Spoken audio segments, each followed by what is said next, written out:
और उधर बेंगलुरु की अब बात कर लेते हैं हम, जहां पर डीजी हल्ली और केजी हल्ली पुलिस स्टेशन इलाके में जिस तरह की हिंसा हुई और इन थानों में सीआरपीएफ की अब तैनाती की जा रही है और इसके लिए सीआरपीएफ की 3 कंपनियां हैदराबाद और 3 कंपनियां चेन्नई से भेजी गई। राज्य के गृह मंत्री बसवराज बोम्मई ने प्रेस से बात करते हुए कहा कि हिंसा किसी भी कीमत पर बर्दाश्त नहीं की जाएगी और इलाके में शांति कायम करना सरकार की प्राथमिकता है।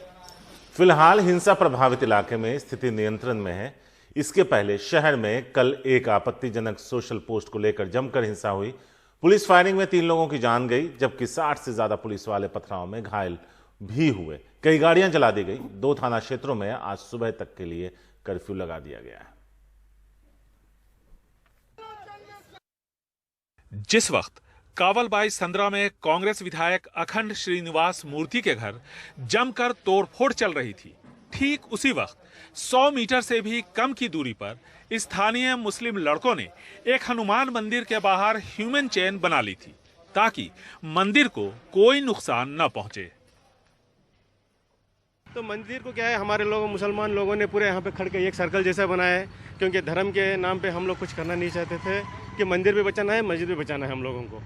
तो इसलिए पूरे का पूरे एक लोग यहाँ पे एक सर्कल बनाए और मंदिर को कुछ भी डैमेज ना हो, इसी तरह इस मंदिर को पूरी तरह से सेफ गार्ड किया गया। सुबह से बेंगलुरु हिंसा का ये नजारा देखता रहा। विधायक श्रीनिवास मूर्ति के एक करीबी की सोशल पोस्ट से यह पूरा बवाल शुरू हुआ। उनके घर पर तो तोड़फोड़ हुई ही। लोगों ने केजी हल्ली पुलिस स्टेशन पर भी धावा बोल दिया,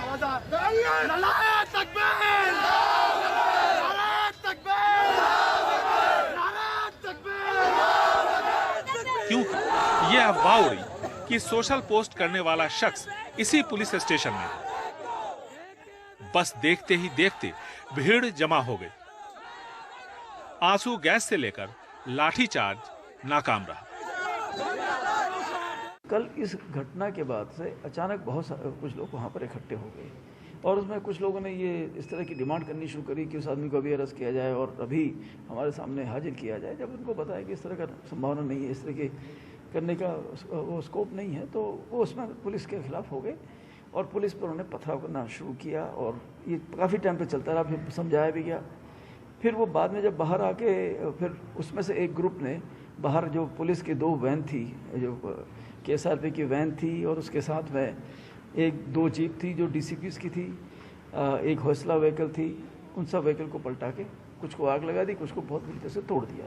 3-4 व्हीकल 5 व्हीकल जला दिया।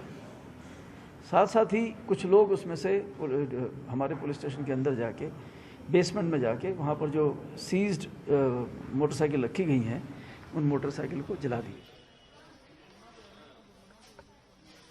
नौबत यह है कि 2 थाना क्षेत्रों में कर्फ्यू लगा दिया गया है। 100 से ज्यादा लोग गिरफ्तार किए गए हैं। जांच सिटी क्राइम ब्रांच को सौंप दी गई है। फिलहाल हालात नियंत्रण में है। जो समझदारी लोग अब दिखा रहे हैं, अगर उन्होंने पहले दिखाई होती तो पुलिस फायरिंग में कुछ लोगों की जानें न जाती। बेंगलुरु से कैमरामैन कुमार के साथ निहाल किदवई, एनडीटीवी इंडिया। निहाल किदवई हैं हमारे साथ इस बारे में ज्यादा बात करने के लिए बेंगलुरु से। निहाल, आपसे 2 छोटे छोटे सवाल थे। पहला कि अभी हालात वहां कैसे हैं, क्या कर्फ्यू अब भी जारी है? और दूसरा, विधायक पर क्यों हमला कर दिया? माँ बाप को तो यह नहीं पता होता कि बच्चे क्या कर रहे होते हैं आजकल, तो रिश्तेदार ने क्या पोस्ट कर दिया उसका उन्हें कैसे पता होगा? बेवजह शायद वो लपेटे में आ गए। क्या यह कहना सही होगा? देखिए, श्रीनिवास मूर्ति जो विधायक हैं, उनके बहन का ये लड़का है और दोनों घर आमने सामने हैं। ऐसे हालात में क्या हुआ कि जाहिर है कि उनकी अपनी बहन है, उनका बेटा है, तो दोनों घरों में काफ़ी आना जाना है। और ऐसे में जब ये पोस्ट यहाँ पर आया तो वहाँ पर काफ़ी लोगों में नाराज़गी आई और इस नाराज़गी की वजह से उनके घर पे हमला हो गया।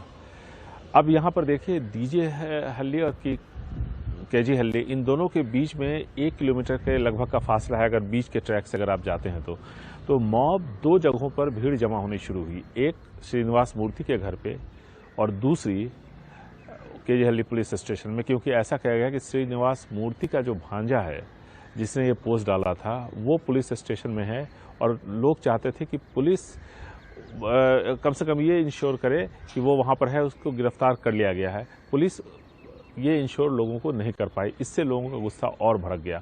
अब यहाँ पर दो तरह के सवाल हैं। पहला सवाल ये उठता है कि 7 बजे से भीड़ जमा होनी शुरू हुई थी, पुलिस को गोली चलानी पड़ी और हालात इतने बिगड़े तकरीबन 3 घंटे के बाद, यानी 10 से 11 बजे के बीच में। ये 3 घंटे तक शहर के बीचों बीच जब इतना सारा बिल्डअप हो रहा था तो एनफोर्समेंट क्यों नहीं भेजा गया? अगर इन्फोर्समेंट वहाँ पर होता तो शायद इस तरह के हालात नहीं होते, लोग थाने में नहीं घुसते। दूसरा सवाल जो उठ रहा है वो ये उठ रहा है कि पुलिस अगर अपने पुलिस स्टेशन की हिफाजत नहीं कर सकती, क्योंकि पुलिस स्टेशन में पुलिस का कहना है कि जो बाइक्स में आग लगाई गई है वो भीड़ ने लगाई है, तो भीड़ को आखिर बिल्डअप करने के लिए इजाज़त क्यों दी गई? 3 घंटे के अंदर अगर शहर के अंदर जो कि पुलिस मुख्यालय से समझिए 5 से 6 किलोमीटर की दूरी पे है, उतनी देर में पुलिस फोर्स एनफोर्समेंट, दूसरा हर पुलिस स्टेशन एक दूसरे से 2 से 3 किलोमीटर की दूरी पे है, वहाँ से अगर एनफोर्समेंट नहीं आ सकता है, इतनी सारी Hoysala PCR police control room की वैन है, दूसरी वैन्स हैं, तो पुलिस क्यों मोबिलाइज नहीं किया गया वक्त रहती? ये भी एक बड़ा सवाल है कि जो पुलिस अपने पुलिस स्टेशन को नहीं बचा सकती, वो लोगों की हिफाजत क्या करेगी? ये भी एक सवाल यहाँ पर उठ रहा है। लेकिन अभी जो हालात हैं वो बेहतर हैं। वहाँ पर सीआरपीएफ के साथ साथ रैपिड एक्शन फोर्स की लगातार पेट्रोलिंग हो रही है, फ्लैग मार्च भी होगा थोड़ी देर के बाद। ये सारी जानकारियाँ यहाँ पर हैं और लोगों ने भी तय कर लिया है कि हालात को अब ख़राब नहीं होने दिया जाएगा। तो कुल मिलाकर के पुलिस और लोग दोनों काफ़ी सहयोग कर रहे हैं और इसलिए हालात को नियंत्रण में लाने में काफ़ी मदद मिली।